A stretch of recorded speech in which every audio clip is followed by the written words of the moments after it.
Konnichiwa and welcome to Sakido, Japan, home of round 2 of the WSPSC Championship. We will start off the broadcast with a track map and then move on to the results of the last race at Spa. I don't have much to say about Suzuka. I will put a annotation linking to Whewww's track guide, and he can guide you through the course for the race that is coming tomorrow.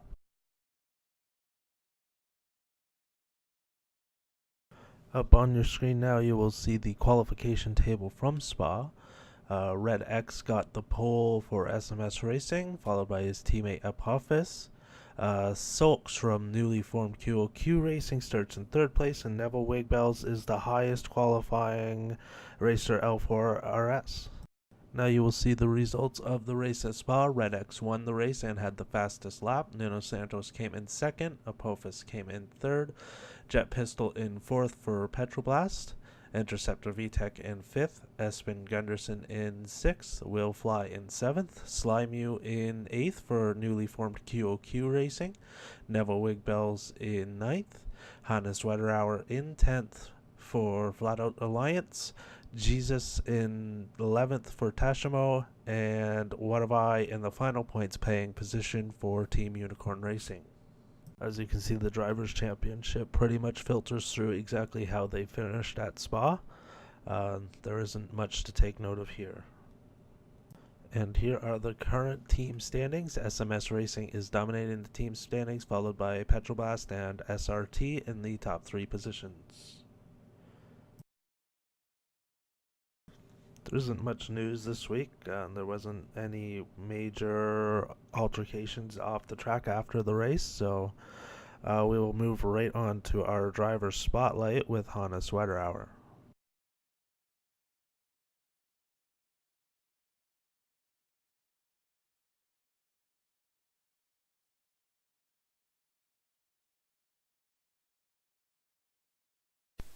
Well, things went horribly wrong before an in-race. At first, please don't laugh at me, I couldn't find the keys to my car, and so I was locked out for hours, which prevented me from doing training sessions on race day. Fortunately, I found the key shortly before race, so I got no experience in driving the Palmer with almost maximum fuel, and it felt simply bad and unstable with my setup. Which led to lots of spins in the first half of the race, which you can see in my recording too.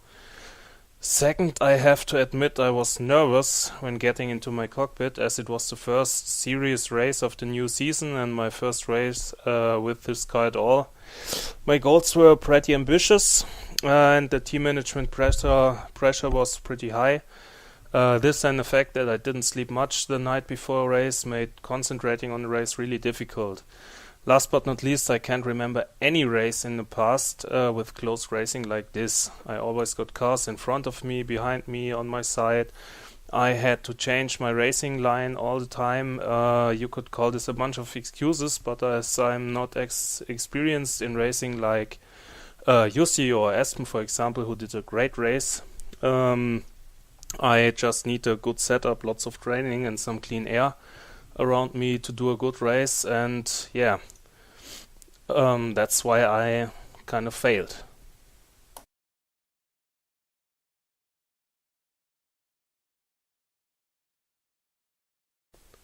Yeah, my teammate is new to WSPSC, new to the car, new to racing, and my goals defined by flat out management are clear, so me finishing in the points and before rush shots doesn't count at all. I need to work on setups to get a stable car, and I need to do more practice laps before race, and then transform it into good results. That's it, and that's what management expects from me.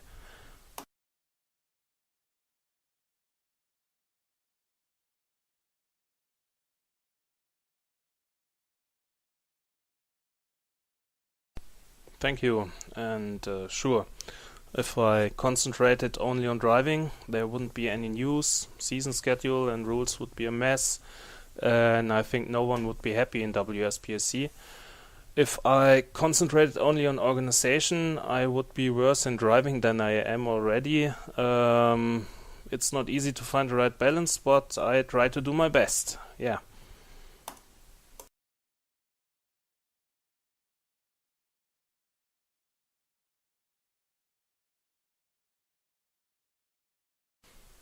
After my last interview, I think I should be more careful when announcing my goals for the race.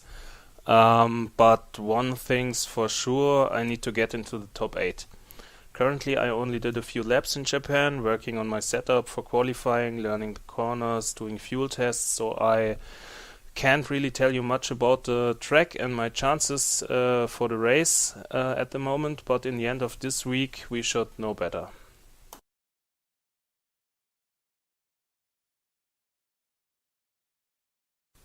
It's a friendly one, that's for sure.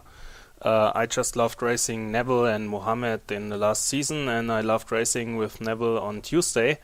Normally when I don't spin every second lap like in last race, I got about their pace, and so I had some really nice fights with former team Rapper Oil in season 1, and I hope to be able to continue fighting the Dutch guys this season too.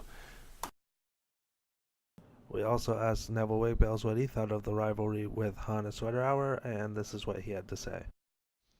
Hi Sean.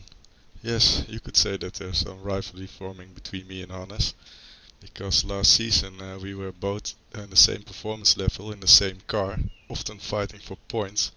So every time we meet on track there is extra motivation to outperform each other. Okay, that's the show for today. Thank you, Hannes and Neville, and everybody else who sent me interviews. I'll try to get the next pre-show out a lot faster, so it's actually up before the race. And I hope everybody has a great race at Suzuka.